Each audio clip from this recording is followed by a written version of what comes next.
Hi, everybody. My name is Greg Hancock, and along with my deceptively frightening friend, Patrick Curran, we make up Quantitude. We're a podcast dedicated to all things quantitative, ranging from the relevant to the completely irrelevant. In today's Halloween-themed episode, we have fun talking about things in our academic jobs that scare us, from things that are a little scary to things we find absolutely terrifying. Along the way, we also mention Mrs. Kopicky's caramel popcorn balls, Wolf of Wall Street, Kenny T, forgetting you've told a story before, recurring nightmares, bending but not breaking, the zeta of teaching, Royale with cheese, necessary roughness, authoritative parenting, shotgunning Pixie Stix, feelings integers, and if it ain't Baroque. We hope you enjoy today's spooky episode. Is it just me, or during Halloween was everybody trying to kill us?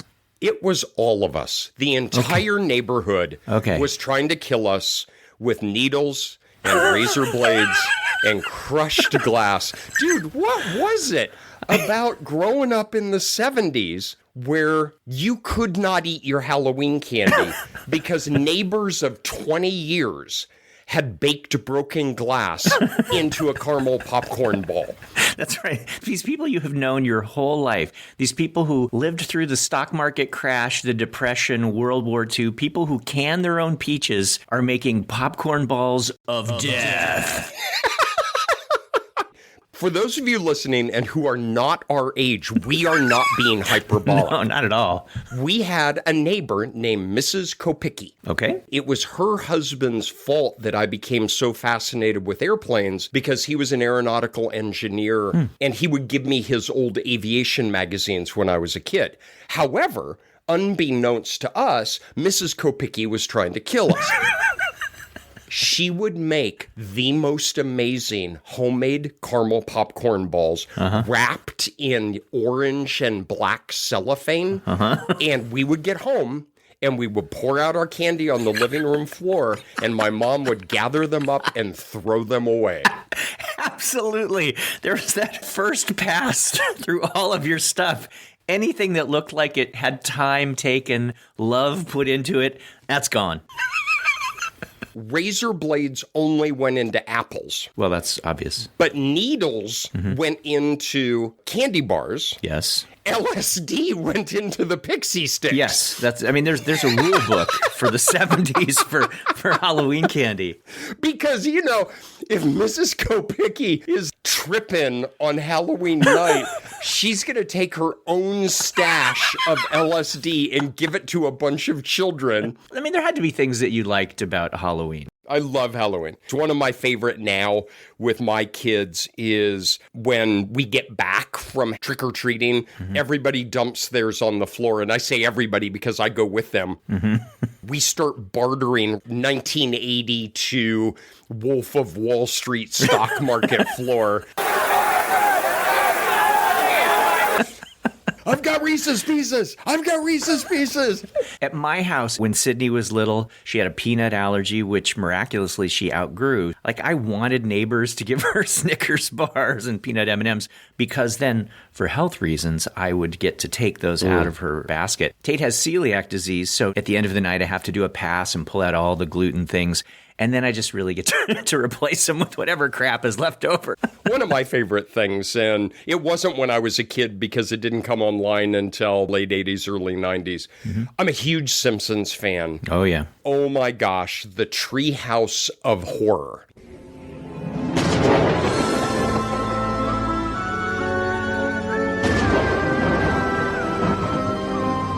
Every year, they have a special Halloween episode. It is a play in 3 acts. So, should we do that for this episode?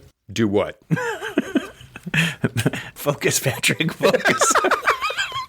Sorry, I was thinking about Reese's Pieces. Okay. Let's carefully borrow from the Simpsons Treehouse of Horror. Can we even call it the tree? Oh. Yeah, I know. There are legal issues. You read my thoughts. You've got the shinin. You mean shining? Shh! You want to get sued? Yeah. We'll have to figure that out. Quanti-House of Horror. Go back to your Reese's Pieces. Actually, I really am enjoying this Pixie Stick.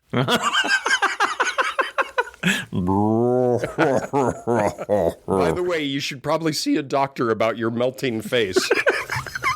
So on the very first one, they were afraid that kids were going to be scared. And so they had Marge Simpson come out and do a pretend opening on the stage where she gives a content warning. And I don't remember the exact wording, but it's along the lines of, please put your children to bed early now instead of writing us a letter tomorrow.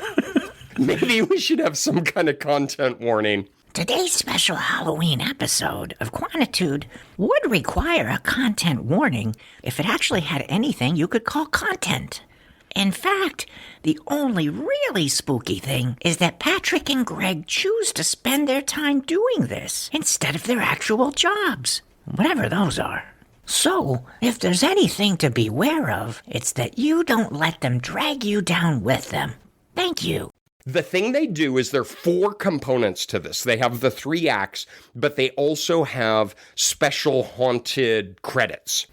So here's what I think we should do. We should loop Tate back in to get some spooky Quantitude theme music. Ooh. Would he be up for that? Would he get like a spooky name too? What's the spookiest saxophone kind of name you can come up with? Kenny G scares the crap out of me.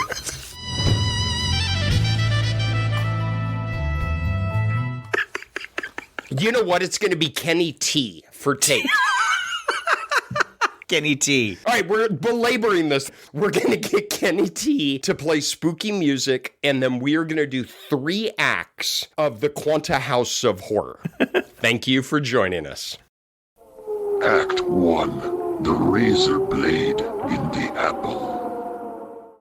This first act involves the apple as a symbol because apple is used, at least in the U.S., as a symbol of school.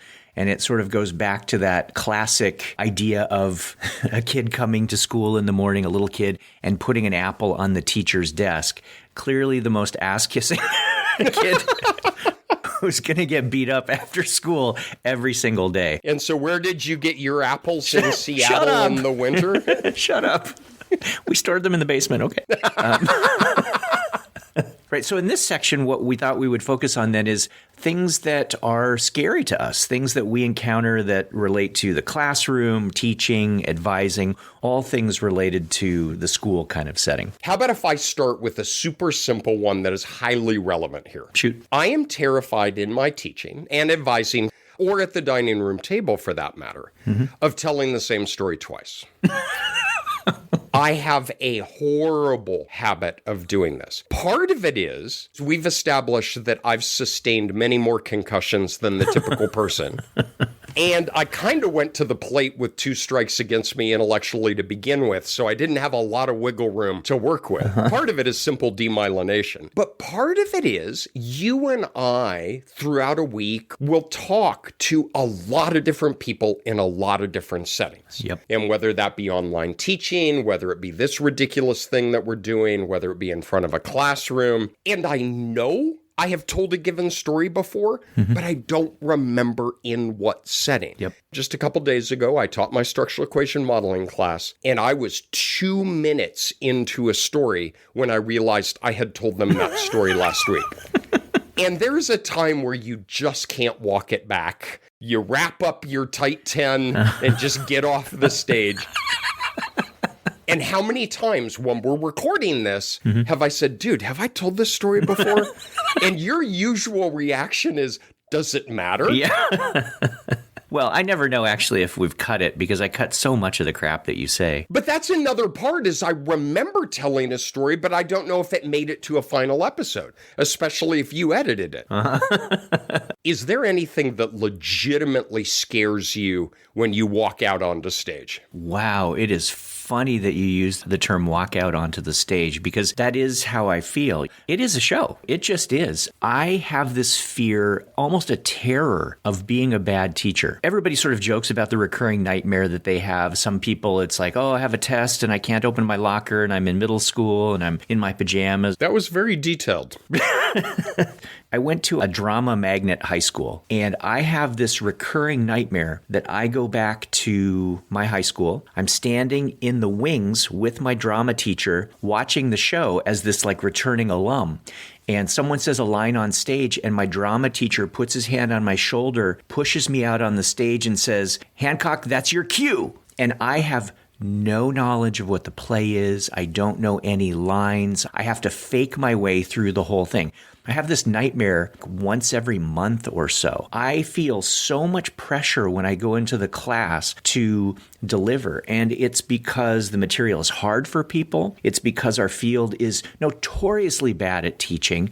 So one of the things that terrifies me is that I go into a class and I don't know what I'm talking about. I do a bad job of explaining it, and I carry that with me every single time. I really wish I had that same fear because it would show a bit greater commitment maybe on my end. My version of that dream that I really do have is I go out on stage with my trumpet and I don't have my mouthpiece. You can psychoanalyze that to whatever extent that you're able. I don't have those kind of fears. Again, maybe I should. I do have something that is a fear for me when I'm in front of a classroom or this conversation. You and I derive a lot of enjoyment out of trying to make people laugh. And trying to make people laugh maybe in situations that isn't always funny, a stats class or some ridiculous podcasts that we do instead of working our day jobs. But to do that, you have to often push the line a little bit. There's the old saying out of the movie.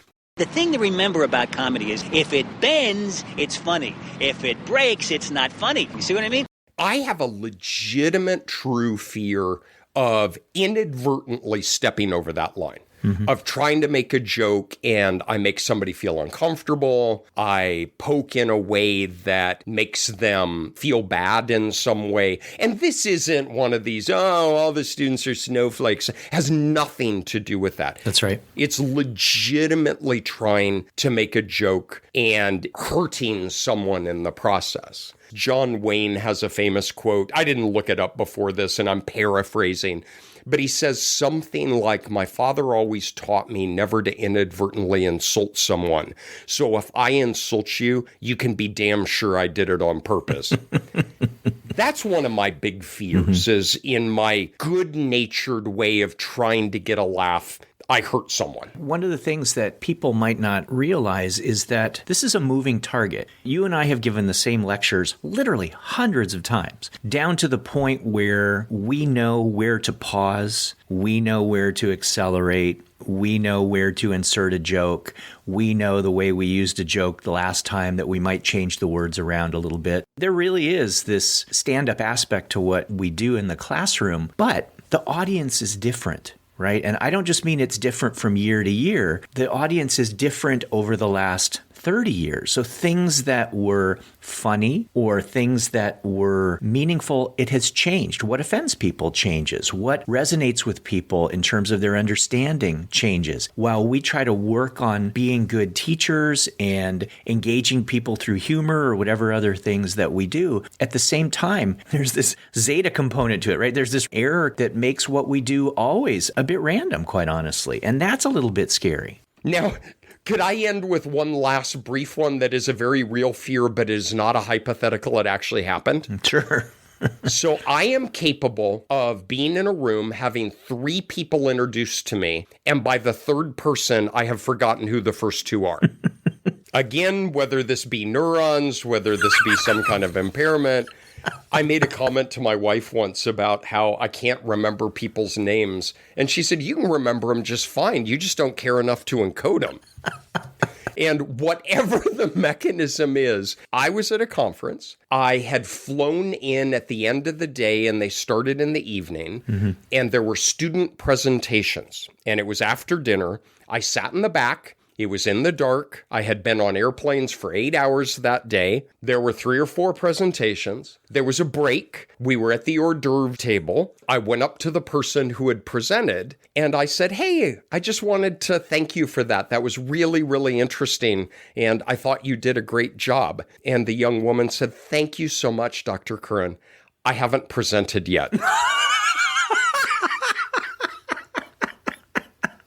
I just looked at her and I said, I'm really sorry. I'm looking forward to your talk. I like how you tell that story and you mention like 8 different things that could be the reason that happened, right? Well, it was late. I'm flying at the end of the day and all this stuff. And every reason but you, right?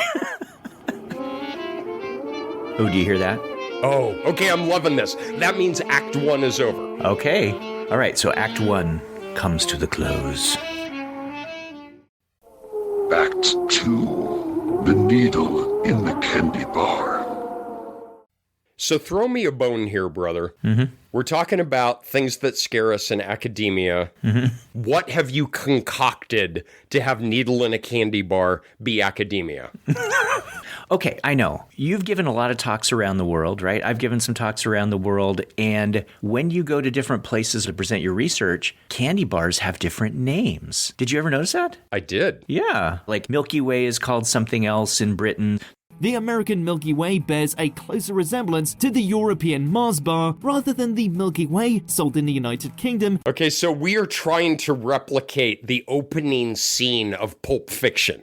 And you know what they call a quarter pounder with cheese in Paris?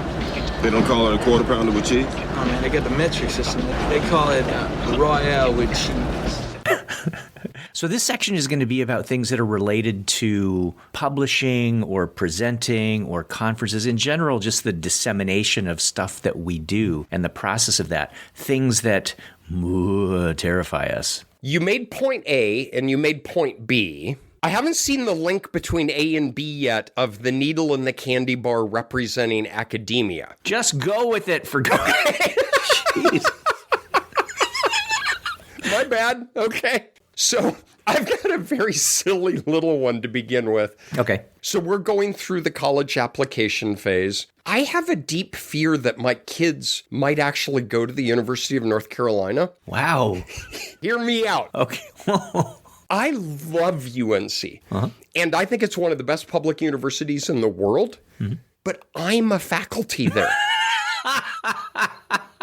I don't want my children to go to a university that would hire, promote, and tenure me.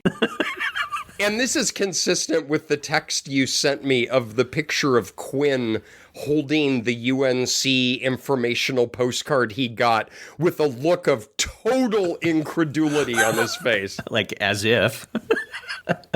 So start us out. What scares you about academia? Well, I'll tell you one fear that I have had and honestly still have, and this relates to something that we talked about in the previous act, and that is I am nervous to present in front of really smart, famous people. Is that why you're so relaxed around me?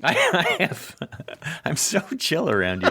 So I remember I was invited to speak as part of a symposium that Chris Preacher had organized, and this was probably about 12 years ago or so. It had to do with model comparisons and non-nested models, stuff like that. It was a very cool symposium. He said, but I should let you know the discussant is going to be Jim Steiger. And just the way he framed that, right? And I didn't have any long history with Jim Steiger or anything, but I went into that absolutely freaking terrified of presenting in front of Jim Steiger. I don't know if there's anybody who just scares the hell out of you. Jim Steiger. Iterator reliability. There you go. You got to picture, for people who don't know Jim, first, he has an IQ of about 300. Mm-hmm. Second, he's maybe 6'5", 225 with 0% body fat. Which for the rest of the world is about 195 centimeters and a lean, mean 102 kilos. So he is intellectually imposing and he is physically imposing. Mm-hmm. And he does not suffer a fool. No, he does not. So in my case, the presentation went fine, but I have to tell you, as I'm giving a presentation and he starts jotting down notes, anytime I see his hand move on the piece of paper, I'm sweating bullets inside. It is so funny you tell that story because I too have a Jim Steiger story. Mm-hmm. Now I'm going to tie back to Act 1, which is, I have told this story before and I don't know if it got cut or not. So listeners, if you've heard it, just do what my teenagers do and just smile politely and be patient. The very first time I presented to the Psychometric Society, mm-hmm. I was a first-year assistant professor. I went with Ken Bolin. We were presenting simulation work on the RMSEA. I was terrified. I didn't sleep the night before. Sure. I made my presentation, and this guy who I had never met before and was not wearing a name tag in the front row raised his hand. And he said, "Can you please tell me how you calculated the RMSEA?" And I got very excited. I was like, yeah. So what you do is you take the chi-square and subtract the degrees of freedom. That's the numerator. And he said, I am James Steiger. I invented the RMSEA. I almost just peed myself right there in front of a room full of people. I paused. I said, well, two things. First, you got to wear a name tag. And second, could you please repeat your question? It was a wonderful question, as he meant, how did I obtain it in my simulations? Did I base it on the chi-square? Did I obtain the non-centrality somewhere else? And one of the punchlines with Jim Steiger is, given everything we just said, he's one of the sweetest, most supportive human beings. Yep. He sought me out afterwards. He pulled me aside. He bought me a beer, and we talked for like 2 hours. And it was one of the most meaningful interactions that I've had. Wow. I have a similar story. I'll tell this one. It's much briefer. I presented some work, and Michael Brown was in the audience. Now, Michael Brown, again, a titan in the field, frighteningly intelligent. Yep. We met afterwards. I won't try to replicate his voice. He was originally from South Africa, moved his family to the States during apartheid, and he had this just beautiful lilting way of talking. He pulled me aside and he said, I think you're using computer simulations as a substitute for thinking. Ooh. And there was a pause. I had no response. My heart just fell. His next sentence was, you are capable of doing so much better than that. And he and I had a 2-hour talk about how I could improve the way I did my work, how I could think about whatever that might be. Here's my point. For those of you outside of the country, there's a thing called American football. This is not the beautiful game of football with a U. This is football with double O's. Are you ready for some football? A Monday night party? It's mostly steroids and putting people in the hospital with concussions. There's a penalty that's called unnecessary roughness. Defense number 25, unnecessary roughness, an unnecessary hit on a defenseless receiver. It's a personal penalty. It's 15 yards, and it is you hit someone harder than is needed. It is unnecessary roughness. I think there's a complement to that. I think there's a situation of necessary roughness. Jim Steiger pulled me aside. Michael Brown pulled me aside. This has also happened to me with Peter Bentler, with Bengt Mutane, with Leona Aiken. They said things to me that helped me in so many ways to develop as an academician, but that I would never say to a student now. Yeah. You know what scares me? We are losing necessary roughness. I could not even imagine sitting down with a postdoc and saying, I think you're using a simulation as a substitute for thinking.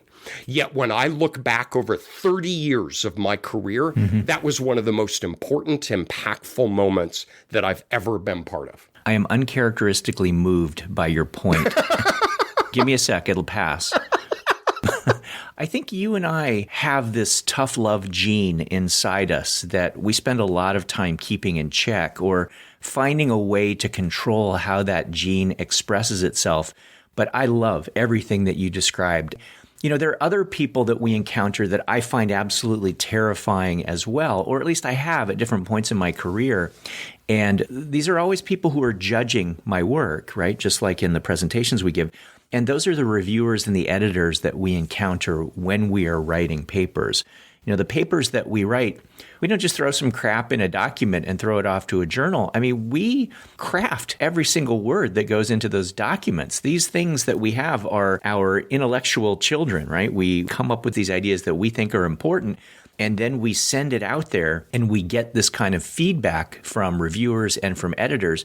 And I will tell you, to this day, it still makes me very, very anxious, even scared, to open that electronic envelope and see what's inside it. You know what's interesting is from parenting, if any of you do parent training or whatnot out there, as you know that I'm making a gross oversimplification of this, you can think about parenting in two domains, discipline and support. just for your mind's eye, picture high and low and make a little 2x2 square. And you have high or low on each of those in the 4 combinations. There are whole books written on if you have low support and low discipline, that's called disengaged parenting. If you have high support and low discipline, that's called permissive parenting. If you have high discipline and low support, that's called authoritarian parenting. Every research project ever done has found that the kids do the best in that 4th cell, which is high discipline and high support. And that's called authoritative parenting. And that's what Jim did to me. That's what Michael did to me. It was high discipline of saying, I think you're making a mistake in what you're doing here, but it was also high support, which was, I think you're better than this. I think you can make more important contributions. I can help you do this. I think that could be applied to academics in general. And it's a trickle down. It's not a senior person talking to a junior person. If you're a first-year assistant professor, you're working with graduate students. If you're a graduate student, you're working with undergraduate students. This works up and down the line in academia. If we're going to play what scares me about academia, it is, I believe that we're not only in the process of losing that, but I think it's almost gone entirely. I agree. That's a memo I would love people to get. In thinking about all of this, maybe one of the scariest things is that you and I might have become the scary people in the room, right? Neither one of us is easy on the eyes, and so just walking in front of a group. Sorry about that. Okay, folks, you can't see this, but this has just been the highlight of my week so far, is right when I said that, Greg was taking a big drink of I don't know what, and he just spit it up. And so I'm done here. No, you are exactly right. That is another fear, if we're talking Halloween-y kind of things, is that you're scary and you don't know it. Yeah. My wife has talked to me about that before, where she has a big, vibrant lab and it has undergrads and grads. She'll even pull in high school students. Wow. And they had a fun thing where they came over to the house. We have a fire pit out in the backyard. And it was this really wonderful thing. And I came out to say hello. And my wife came in later and said, "You just terrified all of them." What are you talking about? I was just trying to be funny and introducing myself and walking around. But that's the point, is you have to realize that you can be scary even when you don't realize it yourself. That's right. And you have to work a little bit extra hard to think outside yourself, because the things that you say matter. Little throwaway things that you say, other people take very, very deeply. So I think we have to make a conscious effort in terms of the things that we say, the way that we say things, but also remain committed to providing the constructive feedback that's necessary. I am a big fan of necessary roughness, honestly, as long as you are able to frame it in a way that people take constructively and improve as a result of. There's Kenny T. I think you just start the music when you want me to stop talking. It's a coincidence. Act 3. LSD in the Pixie Stix. All right, first of all, the setup for this LSD and the Pixie Stix, I will tell you, this was terrifying as a kid. But what I'm worried about first and foremost is that I don't even know if Pixie Stix still exists. Can you still buy Pixie Stix? I have no idea. I hated those. Oh, really? I could either eat that or pick up a handful of sand and just throw it in my mouth. It was about the same. No, you could not be more wrong. All right, so there were little Pixie Stix. Necessary roughness. Grow from it, Patrick. Imagine a straw like you might get at McDonald's that is crimped at both ends, but inside it is some powdered, flavored goodness, right? It is basically raw sugar that has some hint of fake grape or fake strawberry or fake lime. Or LSD. Or LSD. Ooh, sour apple LSD. So you would just tear the top off the straw and shotgun it as you get this mouthful of powder and go, but ingest it. I would save up my money and go to there's a little store a block and a half away from my house around the corner, and you could get 3-foot-long Pixie Stix. There were these long plastic tubes. You know what I'm talking about. I would buy that thing, and I would gnaw the top off of it with my teeth like a wolf trying to get his leg out of a trap. I would just chew that thing off, and I would tilt it right there, like right outside the store. 3 feet, like basically a meter full of sugar. And I would just all the way down with it all over my face. But oh my God, that sugar injection was amazing. So I don't know if Pixie Stix are still out there, but they absolutely should be. And on Wednesday, if you buy 3, you get a free insulin shot. These things were awful. I hated those. Oh. Okay, LSD and Pixie Stix. I've lost track. What are we talking about? Data analysis and modeling. Wait, make that connection for us. I dare you. Can I tell a 15-minute story that has no point? Oh, especially if you've told it before. I don't know. Like, you expect to get something and you get something different, or academia is better run if you're on hallucinogens? Now, how about this? We leave to the reader to... Yes, we leave it to the reader to demonstrate the following principles. QED. You know what I'm going to do? I got a couple of the simple ones of, ooh, that's scary. Ooh, how scary. First is earthquake waller. Yes. We had a whole episode on fungibility. Go ahead and rub yourself with body oil and flex in front of the mirror about the minima of your likelihood function or the R-square that you have. Move that solution 1/100th of a point away, and you have an infinite number of parameter estimates that equally meet that solution. That terrifies me. Yeah. The other one is a different issue, but a variation on that, which is equivalent models. Oh, yeah. We had an episode on that as well. You have what are called Lee and Hirschberger rules, and you make a preceding block and a succeeding block, and within the intervening block, there can be hundreds, if not thousands, of reparameterizations of your model that lead to exactly the same likelihood. And so my fear is we do all the work that we do and we get our final model and we put a little glass dome over it, like the ship in the bottle, and we put it on the shelf. And that really is one of an infinite number of ships in a glass bottle. That does scare the living crap out of me. Just makes you feel like everything we do is phrenology in the end. I don't know. One of the things that really scares me is how many studies get done that are completely underpowered. We're better overall about the awareness associated with power analysis, but as you and I have talked about, and maybe you should talk about again sometime, power analysis has so many moving parts that it really is kind of impossible to get right in any literal sense. But if you're not seeking funding where someone is holding you at least minimally accountable for having enough power to detect the things that are really focal for your study, then I think that a lot of people don't even bother doing any even rudimentary assessment of power. Or if they do something that is so far off the mark from what they're actually analyzing that they might as well not do a damn thing. I have this fear, and I don't think it's unfounded, that a lot of the stuff that goes on out there is really just work that didn't have a chance, not a prayer of finding a damn thing. And I think we should do another episode on power, if for no other reason that we absolutely sucked early in year one. I can't stand to listen to anything we've ever done, but oh my gosh, those I want to take out back and set on fire. But setting that aside, in fairness to us in the field, we move into these modeling frameworks that not only do we not know how to estimate power, but power of what? That was the point I kept raising in the earlier episode, is the power of what?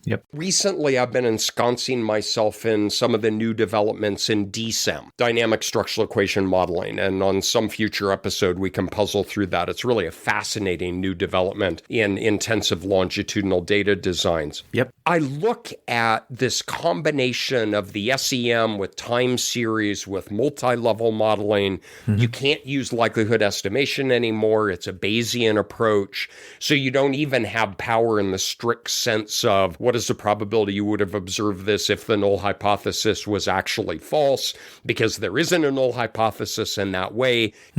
I look at this whole architecture of the DSEM, and then to even think about, is your study adequately powered? It's almost overwhelming. So it's not just that a lot of us are going out onto the battlefield not armed in the way that we should. That is a major issue, and that does scare me. What scares me is there's so many amazingly cool things being developed and disseminated. I feel overwhelmed by the complexity of it. Not only the complexity in terms of, gosh, how do you go about doing it, but what does power even mean in a fully blown DSEM? I don't know. There is that sense that people sort of give up sometimes where maybe the model is so complex that they don't even entertain power analysis. They don't quite know how power analysis works. Maybe methodologically, we haven't done a good job of articulating how to do the necessary sample size assessment that needs to precede those kinds of analyses. It's just plain complicated. And so I think a lot of people just kind of go, and they don't even bother with it. There's another area where I think people just legitimately phone it in. Not in psychology as much, not in a lot of the social sciences as much, but once you get outside of the social sciences especially, I think an area where people just don't even think about stuff has to do with measurement and the quality of measurement, or really more accurately, the complete lack of quality of measurement. There was this article that came out very recently in the Proceedings of the National Academy of Sciences where it would appear that econometricians have reinvented Likert scales and measurement, or what people are sort of laughingly referring to as feelings integers. The whole idea that we can try to tap into people's perceptions and maybe even do a good job of trying to measure things that are otherwise inaccessible. I think that so many studies are done with so little attention to the quality of measurement that it leaves me wondering what the hell they're studying, whether it's in terms of the validity of that measure, the reliability of that measure. For me, that is one of the areas where so much applied work just kind of falls down. And that scares me when I'm reviewing a paper. If we as a field move to feeling integers, I'm out. On a scale of 1 to 5, how out would you be, Patrick? Look here. Okay, that looks like a 1. I mean, it kind of looks like a 1. Yeah. Strongly agree. Things that scare me in here. I'm going to do a simple one and then a more serious one. Okay. It doesn't scare me to do an LCMSR or a DSEM or a 3-level cross-classified model or whatever wackabilly stuff we do with the modeling. You know what terrifies me?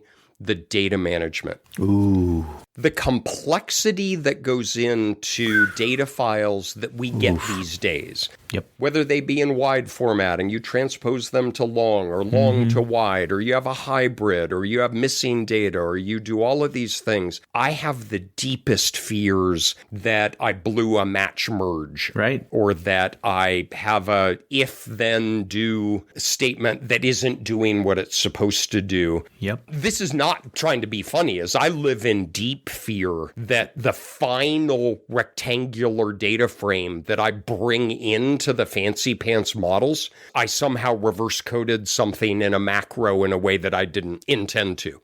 I'm terrified of that. Totally. I find myself going back and rechecking and rechecking and rechecking in this near OCD way. I feel the exact same way about these larger and larger data files that we have to manage. You get some EMA type data where there's this steady stream of stuff coming in. There are multiple levels to it. There are just so many places to screw up that I think the chance that you didn't screw up is absolutely remote. And that terrifies me. And we don't do a good job of teaching data management. And a lot of people look down on that. Wow. That's just a mechanical kind of thing. I think it's one of the most important classes. Right. So that's my mechanical fear.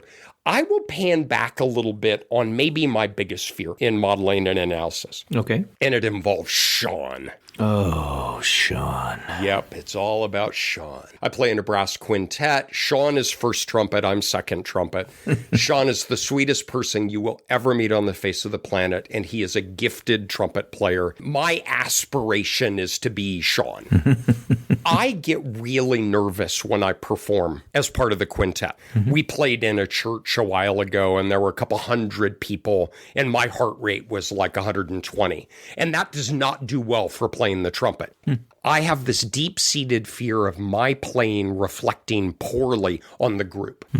There's a particular song where I play all by myself. I'm not nervous on that.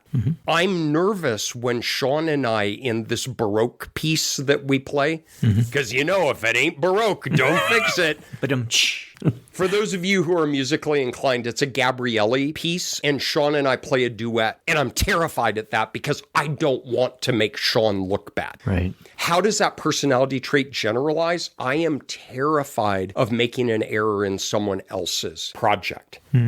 You and I do a lot of collaborative work. You and I try to help out when we can. A buddy of mine asked me to do what turned out to be some pretty complicated nonlinear multi-level growth models that involve cumulative logits with an interaction. And I spent more hours on that than my own first author papers because I was terrified that I would do something wrong that would reflect poorly on his group.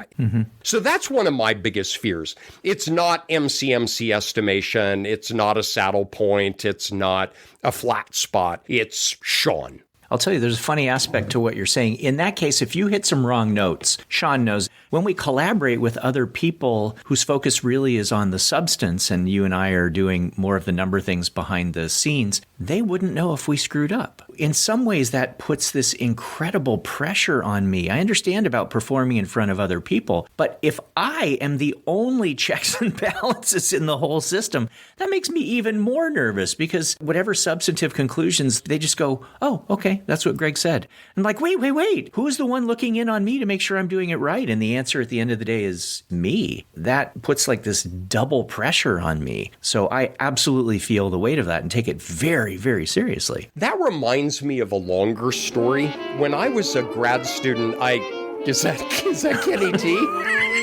Dude, I'm doing my thing here. You guys are so done here. Okay, folks. Wow. I guess that's it. That's my boy. That's your boy. This was a total goofball episode. We hope you had some fun. Our only recommendation is eat the damn popcorn ball. It's the best thing you're going to have. All right, everybody, take care. Be safe. Thanks, Kenny T. No problem, gentlemen. Watch out for those Pixie Stix. Thanks so much for joining us. Don't forget to tell your friends to subscribe to us on Apple Podcasts, Spotify, or wherever they go for things to distract them from thinking about how much Halloween candy they've eaten. You can also follow us on Twitter, where we are at QuantitudePod, and visit our website, quantitudepod.org, where you can leave us a message, find organized playlists and show notes, listen to past episodes, and other spooky fun stuff. And finally, you can get frighteningly cool Quantitude merch, like shirts, mugs, stickers, and spiral notebooks from redbubble.com, where all proceeds go to donorschoose.org to help support low-income schools. You've been listening to Quantitude, the podcast that... Excuse me. Oh, hi, Death. May I? Sure. Would it be okay to ask you to put down your scythe? My what? Your instrument of death. Oh, this, of course. Thanks. Whenever you're ready. You've been listening to Quantitude, the podcast that essentially does my job for me, draining your life away 1 hour at a time. Nice. Speaking of draining your life away, today's episode has been sponsored by statistical things that suck the life out of your soul, like models that iterate for 3 days only to give you an error message. Thank you, MNLFA. And by importing a data file from another format only to have it insert invisible characters and prevent your whole analysis from running. Good luck finding those. And finally 5, getting a significant X to Y direct effect and a significant Y to Z direct effect, but no significant X to Y to Z indirect effect. Have fun explaining that in your discussion section. Ha ha ha ha ha ha. This is most definitely not NPR. That was really good. Do you really think so? I do. I thought you were great. Sometimes people say things because they think it will make me let them live longer. Does that actually work? No. In fact, sometimes someone being irritating can make me come for them a bit sooner. Really? Oh, yes. Huh. Well, Patrick just texted me some suggestions for where he thought your voiceover work could really improve. Did he? Yeah.